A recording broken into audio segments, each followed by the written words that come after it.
네, 자 그러면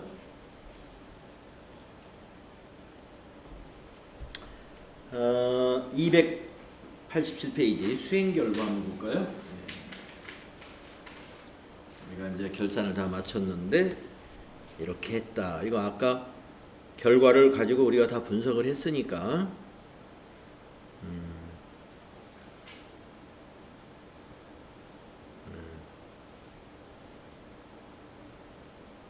이렇게 입력을 다 했었고요. 수행 팁에 있는 거 290페이지 수행 팁에 있는 거 이거 알아보고 갈게요. 자동 분계를 일괄적으로 지울 수 있다는 겁니다. 네, 우리 자동 분계가 뭐였냐면은 결산자료 입력에다가 이것저것 기말상품 재고액, 감가상각비, 대손충당금, 퇴직급여, 또 법인세 뭐 등등을 입력해가지고 전표 추가해가지고 결차 결대로 해서 12월 31일자 전표로 넘어왔잖아요. 네, 그거를 일괄적으로 지울 수도 있어요. 그러니까 결산자료 입력에서 넘어온 거 전체적으로 지우고 싶다 그러면 이 방법으로 하면 돼요.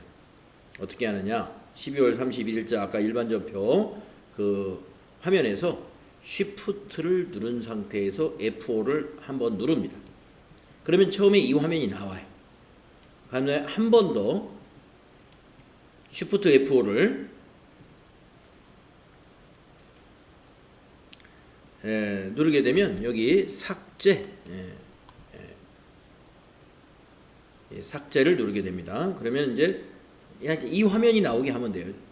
Shift 누른 상태에서 F5를 누른 다음에 또 Shift F5를 한 번 더 누르면 이 화면이 나오게 되는데, 그래서 이 삭제 단추를 누르면 결차 결대로 넘어온 전표들이 일괄적으로 지워집니다. 그러면 이제 일괄 지웠으니까 다시 결산자료 입력에 가가지고 데이터를 새로 입력한 다음에 전표 추가를 다시 눌러주면 다시 반영이 된다는 거죠. 한꺼번에 지울 때 이렇게 해주시면 돼요.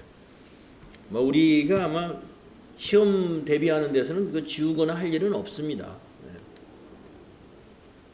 자, 이제 3일 패션의 장부 마감을 한번 해보도록 하겠습니다. 자, 장부 마감을 하는 프로세스는 어떻게 되느냐? 먼저 데이터 체크라는 걸 합니다. 이 데이터 체크는 우리가 입력한 전표나 이런 부분에 오류 사항이 있는지를 프로그램이 한번 체크해 주는 거예요. 그래서 오류 내역이 발견이 되면 그걸 수정을 해야 됩니다. 수정하지 않으면 다음 작업이 진행이 안 돼요. 그래서 데이터 체크 해볼 거고요. 그리고 합계 잔액 시산표를 만들어 볼 겁니다. 그래서 대차 차액이 없는지 이런 것들을 정확성을 한번 검증해 본다는 거죠. 뭐 아까 우리가 잔액 시산표를 이미 합계 잔액 시산표를 앞 시간에서 우리가 본 바가 있죠. 만약에 대차 차익이 있었다면은 에러가 떴을 거예요. 네, 에러 없었고요. 또 우리가 결산 자료 입력했던 것이 반영됐는가도 쭉 한번 체크를 해봤었죠. 그걸 해볼 거고요. 그 다음에 손익계산서 계정을 마감해야 됩니다. 장부 마감에서 손익계산서 계정이다 그러면 수익과 비용이죠. 수익과 비용 계정. 그렇게 되면 이제 어떻게 되느냐?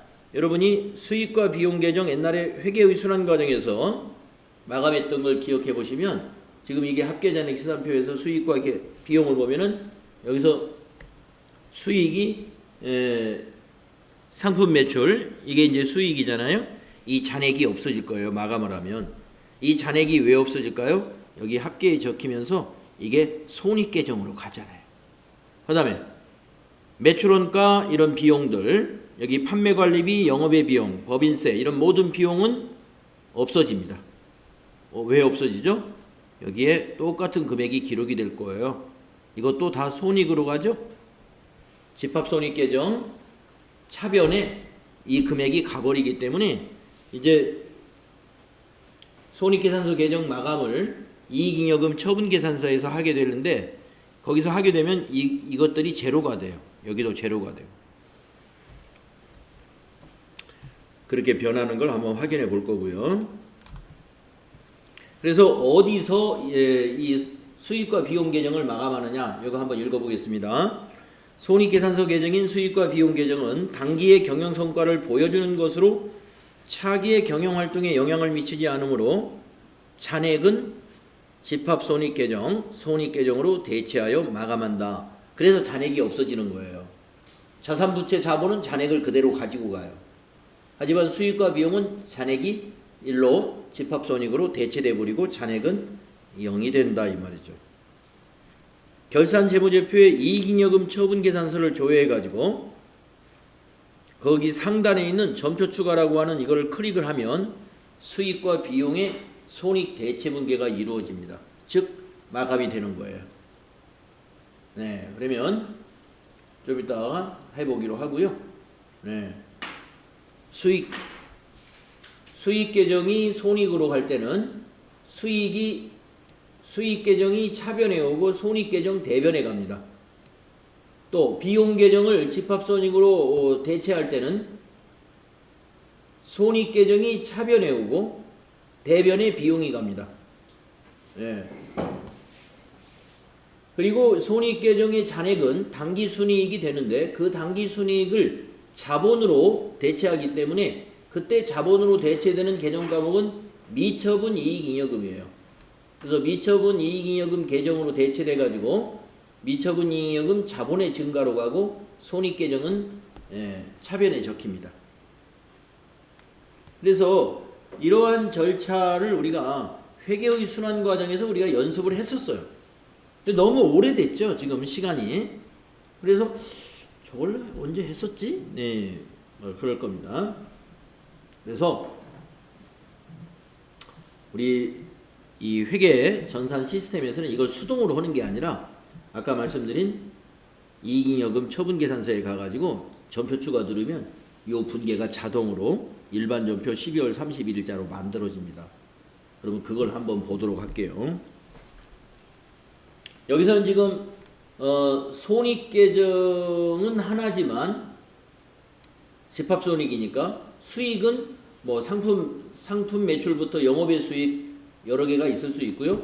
그 다음에 비용 계정도 여기 손익은 하나지만 대변의 비용 계정은 매출 원가부터 급여, 여비교통비, 접대비, 계정 과목이 법인세 비용까지 굉장히 많을 거예요. 여기는. 네. 좀 이따 보도록 하고요. 그 다음에 이제 손익계정 마감했으니까 이제는 재무상태표 계정을 마감합니다. 그러면 이제 재무상태표 계정은 어떻게 마감하느냐 내용을 한번 읽어볼게요. 재무상태표 계정인 자산부채 자본 계정은 당기의 재무상태가 보고된 이후에도 잔액이 0으로 되지 않고 계속해서 2월이 되어 차기의 재무상태에 영향을 미치게 된다. 당기의 경영활동에 의한 경영성과와 재무상태를 파악하기 위하여 기말 수정분계를 하고 난 후에는 각 계정들을 마감하여 다음 회계기간의 경영활동을 기록하기 위한 준비를 한다. 그래서 마감 후 2월이라는 걸 통해서 내년으로 2월 시키는 작업을 우리가 재무상태표 계정을 마감함으로써 이 작업을 하게 된다는 거죠. 예, 그래서 마감 후 2월이라는 메뉴가 있는데 거기에서 이 마감 단추를 누르면 2월 작업이 일어나는데 우리가 지금 하고 있는 교육용 프로그램은 실제로 2월이 안 일어나요. 예, 그런 기능을 넣어놓질 않았어요. 그래서 메뉴만 넣어놓고 아마 어떤 안내창이 나올 겁니다. 그래서 여기 프로세스가 이렇게 됩니다. 데이터 체크하고 합계잔액 시산표에 가서 대차 차익이 없는지 또 우리가 수정분계한 것들 이런 것이 잘 반영됐는가 확인해보고 손익계산서 만들고 그 다음에 이익잉여금 처분계산서에 가서 전표 추가를 눌러서 수익과 비용을 모두 마감시키고 그리고 재무상태표 만들어보고 그 다음에 마감 후 2월이라는 단추를 눌러서 내년 장부를 내년으로 2월 시키면 돼요. 이렇게 하면 금년도 회계 결산이 다 끝나는 거예요. 결산과 마감이. 예, 장부 마감까지 해서 넘기게 되는 것이죠. 자, 그러면 한번 여기 수행 순서대로 한번 해보겠습니다. 네. 수행 1번 데이터 체크를 이용해서 오류사항 체크를 해보자. 한번 해봅시다. 자, 창구를 다 닫아야 됩니다. 열려있는 메뉴들을 다 닫아버리고 회계 메뉴에 데이터 체크라고 하는 메뉴가 여기 데이터 관리에 있어요. 여기 있죠? 클릭을. 자, 그러면 검사 시작이라는 단추가 어디 있냐면 여기에 있는데 뭘 검사하게 되냐면요. 이러한 장부들을 검사하게 됩니다. 그리고 만약에 오류가 있으면 여기에 나타납니다. 자, 그러면 검사 시작 한번 눌러볼까요? 없네요, 저는 오류가. 그래서 데이터 체크를 통해서 오류를 확인했고요. 다음에 두 번째 수행 내용을 보겠습니다. 합계 잔액시산표를 조회해가지고 차대변에 금액이 일치하는가를 확인하라고 그러죠. 우리가 아까 확인했지만 앞 시간에서 확인했지만 다시 한번 확인해 보도록 하겠습니다. 합계 잔액시산표 12월 31일로 이렇게 조회하면은 차변 합계 대변 합계 일치하고요. 대변 잔액 차변 잔액 일치하다 알 수 있습니다. 그리고 아까 이제 외상 매출금의 대손충당금, 받으러움의 대손충당금 또는 재고자산의 소모품 4만원 잡히는 거 이런 것들 아까 다 확인했죠. 네. 그 다음에 건물의 감가상각 누계액 반영된 거, 차량 운반부의 감누가 반영된 거, 비품의 감누가 반영된 거 이거 확인했고요. 예.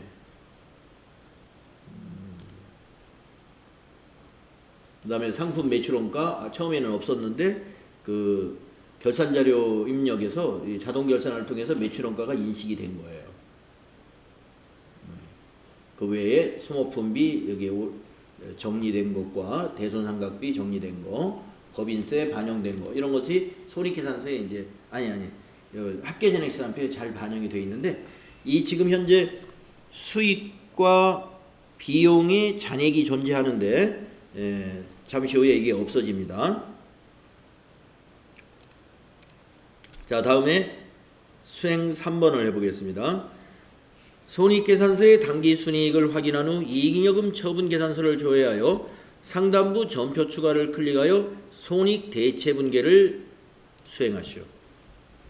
당기처분 예정일은 2020년 2월 27일로 입력하고 전기처분 확정일은 2019년 2월 27일로 이 날짜는 입력해주라 하는 거죠. 자, 그러니까 손익계산서에 가서 당기순이익을 먼저 확인하는 이유는 이익잉여금 처분계산서에 당기순이익이라는 난이 있어요. 거기에 끌려온 금액이 손익계산서하고 같아야 되니까 그걸 미리 가서 확인해보고 이익잉여금 처분계산서를 가봐라 이런 얘기입니다. 자, 그러면 손익계산서 먼저 한번 가보겠습니다.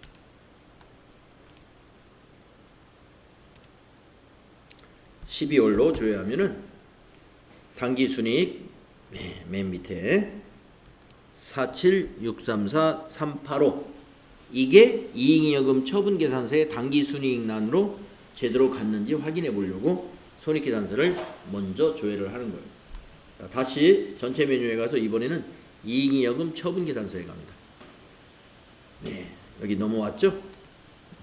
6번의 당기순이익이 조금 전에 봤던 손익계산서의 당기순이익과 같아야 됩니다.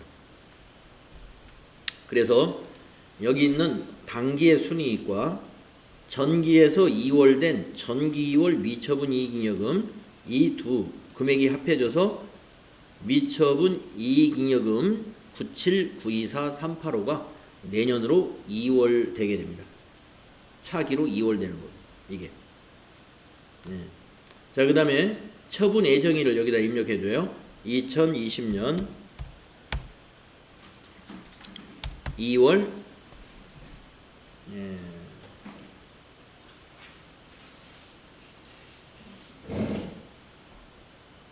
며칠이었지? 27일이 2월 27일. 네, 처분 확정일은 미리 입력되어 있네요. 2019년 2월 27일. 이게 이게 처분 확정일이라는 것은 우리가 5기는 아니고 이게 지금 현재 우리는 6기잖아요.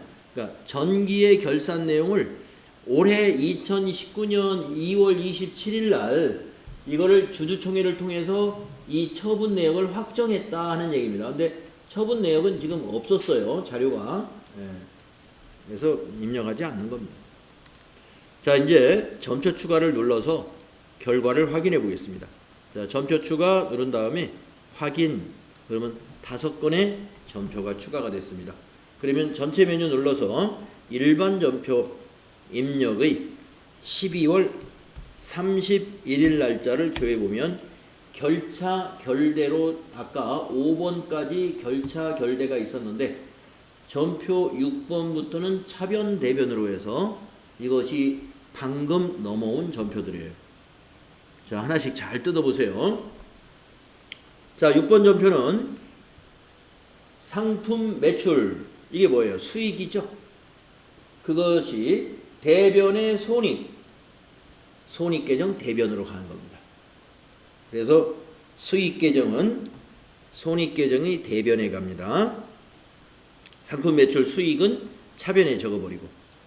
그 우리가 점표 입력할 때는 상품 매출이 어디에 들어가 있어요? 대변에 들어가죠.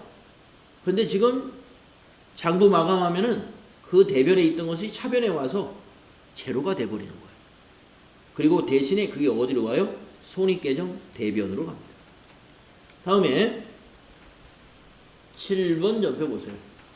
자, 7번 점표는 굉장히 깁니다. 차변은 손익이에요. 비용에서 대치된 겁니다. 6,291만 5,615원. 자, 대변은 비용들입니다. 상품 매출원가, 급여, 복리후생비, 여비교통비, 접대비, 통신비, 감가상각비, 차량유지비, 교육훈련비, 소모품비, 광고선전비, 그래서 법인세까지. 전부 비용이죠. 비용이 대변에 왔어요. 그러면 여러분, 우리가 점표 입력할 때 비용 발생 차변에 입력했었죠. 근데 이게 대변에 가버렸죠. 그러니까 제로가 돼버리는 거죠. 제로가 돼버리고 그 금액은 어디로 와버리냐면 손익으로 한꺼번에 와버린 거예요. 차변에. 손익 차변. 그 다음에 8번 점표. 8번 점표 두 줄짜리인데, 자, 아까 손익계정 대변에는 상품 매출에는 수익을 대체했고 차변에는 복리후생비 매출원가 해가지고 비용을 전부 대체했습니다. 그러면 수익이 비용보다 더 많기 때문에 손익계정에 차변에 잔액이 발생해요. 그게 4,700입니다. 그것을 자본으로 대체합니다. 당기순이익 대체라고 그러죠. 미처분 이익잉여금으로, 이 미처분 이익잉여금이 이익잉여금 안에 들어가는 거죠. 그러니까 자본이죠. 넘어갔어요. 당기순이익만큼. 그리고 그 밑에 9번 점표는 뭐냐. 전기에 2월 이익잉여금 대체라고 되어 있죠. 5기에서 2월 된 미처분 이익잉여금이 50290이 있었어요. 5천만 원이. 그것을 2월 이익잉여금으로 대체합니다. 그리고 밑에 미처분 이익잉여금은 뭐냐? 우리가 방금 당기순이익 4,700과 전기에 2월 미처분 이익잉여금 여기 9,700만 원을 당기에서는 미처분 이익잉여금에서 빼고 자본 감소시키고 이걸 그대로 대변 2월 이익잉여금 내년으로 넘기는 겁니다. 이게. 예. 요거는 당기의 미처분 이익잉여금을 빼가지고 차기의 2월 이익잉여금으로 그냥 단순히 계정 과목을 변형시켜주는 그 작업이에요. 계정 과목을 변형시켜주는 작업. 그래서 더존에서 이렇게 자동으로 2월이 일어나면은 이 기초정보 초기 2월에 그 전기분 재무상태표에 자동으로 2월 이익잉여금으로 잡히게 되는 거예요. 자동으로. 근데 우리는 여기 3일 패션 처음에 시작할 때 그 책에는 미처분 이익경험이라고 돼 있는데 이걸 우리는 입력할 때 전기분 재무상태표에다가 2월 이익경험으로 계정 과목 바꿔서 입력했었죠. 그건 수동으로 입력하니까 그렇게 바꿔서 입력을 해야 되고, 요 시스템으로 2월 작업이 일어나면 그 작업이 이거에 의해서 자동으로 되는 거죠. 그래서 이거는 회계 처리가 아니라 그런 2월 작업을 할 때 계정 과목을 전환을 위한 분계인 것이고, 이건 회계 처리는 아니에요. 회계 처리는 여기까지. 여기까지가 회계 처리. 네, 그래서 이런 것들이 전부 자동화되어 있어가지고 뭐 결산 분계나 이런 게 경험이 그렇게 많지 않은 사람도, 그러니까 경험이 많지 않은 사람도 우리가 앞에서 배웠던 수동 분계 8가지 사례, 그 다음에 자동 분계 그 5가지 사례, 요것만 잘 이해하고 있고 그것만 정확히 차대변으로 그 수동 분계 잘 입력하고 결산자료 입력에 어디에 입력해야 되는지 그것만 잘 이해하고 있으면 나머지는 지금 보다시피 전표초가 누르면 다 해결이 되는 겁니다. 그래서 전산화가 되어서 무척 편리해졌다라는 걸 우리가 알 수 있어요. 지금 우리가 수행 3번을 했어요. 그러면 이제 시산표에 가서 한번 확인을 해보겠습니다. 아까 열어놨던 시산표 있으면 합계잔액 시산표에 가서 조회를 눌러보세요. 그러면 달라진 것이 무엇냐면은 수익과 비용이 달라졌다는 거예요. 자, 여기 수익이 상품 매출이잖아요. 예, 상품 매출이 분명히 여기 잔액이 있었습니다. 없어졌죠. 똑같은 금액이 차변에 적혀버렸잖아요. 그러니까 잔액이 없어져 버렸고, 상품 매출원가를 비롯해가지고 쭉 판매관리비 등의 모든 비용도 분명히 여기 잔액이 있었거든요. 근데 똑같은 금액이 대변에 적혀버렸습니다. 그러니까 차변에 있는 잔액이 없어집니다. 여기에 이게 바로 손익으로 대체돼 버리고 장부가 제로가 됐다. 내년에 통신비는 단 10원도 안 가져간다 이겁니다. 근데 내년으로 가져가는 것들은 지금 잔액이 남아있는 이런 것들, 예, 자산, 잔액들, 부채, 잔액들, 자본의 잔액들, 자산, 부채, 자본의 잔액은 차기로 가져갑니다. 그러면 가져가려면 또 마감해야 되겠죠? 자, 수행 4번. 재무상태표 개정의 2월을 위한 마감 후 2월을 수행하면 이제 마감이 다 끝나게 됩니다. 예, 그러면 마감 후 2월은 어디 있느냐? 장부 아마 다 돼야 될 겁니다. 이 장부를 다 닫고. 그게 잔액으로 안 남는다는 게 차기로 안 넘기고 단기에서 마무리가 됐다는 건가요? 수익과 비용? 네. 그렇죠. 예. 잔액이 다 제로가 되고. 자, 데이터 관리에 마감 후 2월이라는 메뉴 여기서 하는 거예요. 근데 이거는 실제로는 안 일어납니다. 한번 메뉴를 보세요. 자, 마감 후 2월. 그러면 여기 기초에 관한 환경 설정이며 거래처며 부서며 계정 과목이며 고정자산 등록 내용 이런 것까지 다 넘어간다. 내년으로. 예. 그리고 만들어지는 게 전기분 재무상태표 만들어지고, 전기분 손익계산서도 만들어지고, 만약에 제조업이면 전기분 원가명세서도 만들어지고, 전기분 2월 이익여금 처분 계산서도 만들어지고, 거래처별 초기월도 다 만들어진다 이 말입니다. 이게. 근데 실제로는 안 만들어져요. 예. 자, 위에서 마감을 누르겠습니다. 마감. 그러면 이렇게 안내가 나오죠. 본 기능은 실무 버전에서 제공하는 기능으로 2월 될 기수 및 연도에 필요한 기초 데이터를 2월 마감해주는 메뉴입니다. 교육용에서는 데이터 2월은 제공되지 않습니다. 단 재무회계 마감 후 2월 시 잠금 기능으로 재무회계 메뉴는 입력 변경되지는 않습니다. 잠금 기능을 해제하려면 마감 취소해서 쓰십시오. 여기 마감 취소도 나중에 만들면 돼요. 자, 일단 확인 누르면 마감이 되는데 2월은 되지 않고 장부만 잠겼다 이 말이에요. 예, 마감됐죠? 2월은 안 일어났습니다. 이것이 장부의 마감이에요. 이렇게 하면은 더 이상 수정이 안 돼요. 마감 취소를 누르면. 네, 마감 취소 누르면 수정되고요. 예. 마감 취소 누르기 전에는 수정 안 됩니다. 추가도 안 되고. 자, 이렇게 해서 네, 수행 결과를 보시면 네, 우리가 했던 작업들이 네, 여기 쫙 정리가 되어 있습니다.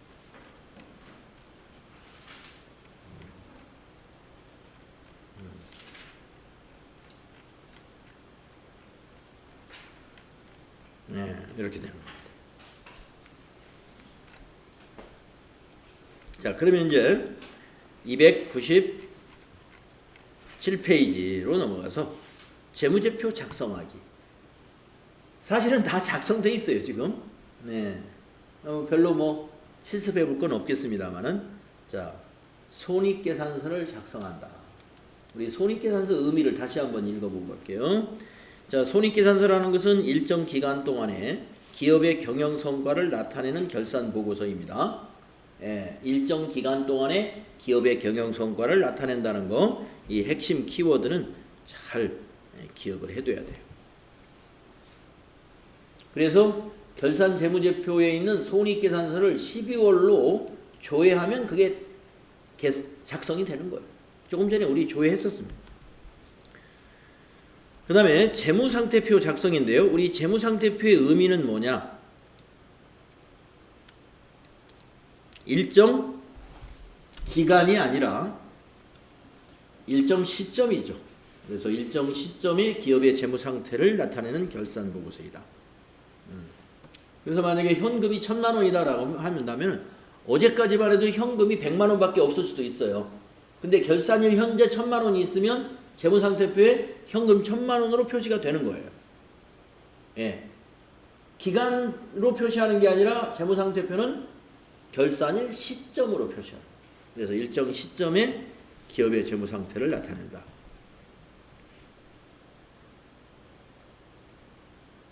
그래서 수행 내용에 손익계산서를 작성해봐라, 재무상태표를 작성해봐라, 매출, 채권, 매입 채무의 잔액은 얼마냐, 네, 이제 이렇게 보고, 네, 조회하는 거예요.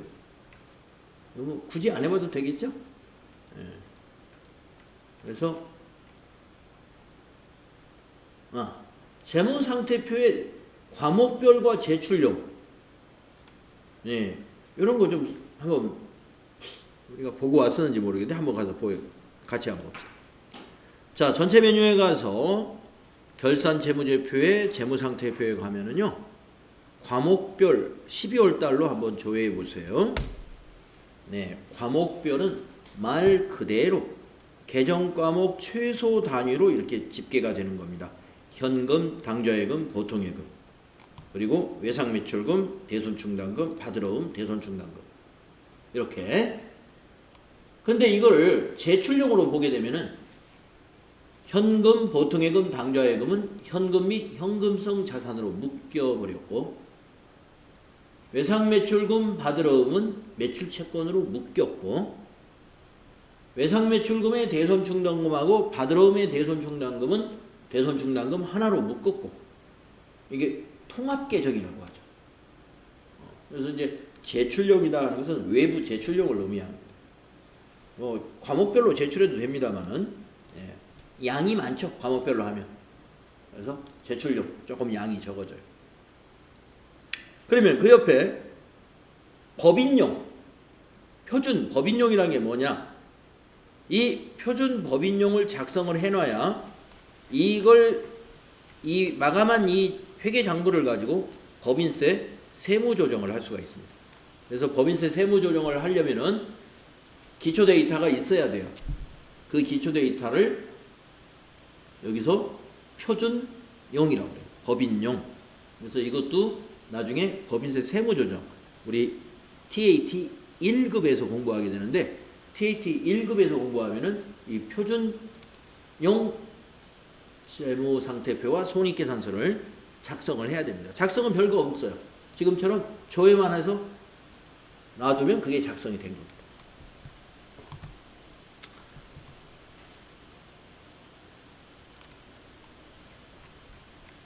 그래서 제출용의 의미에 대해서 알아봅니다.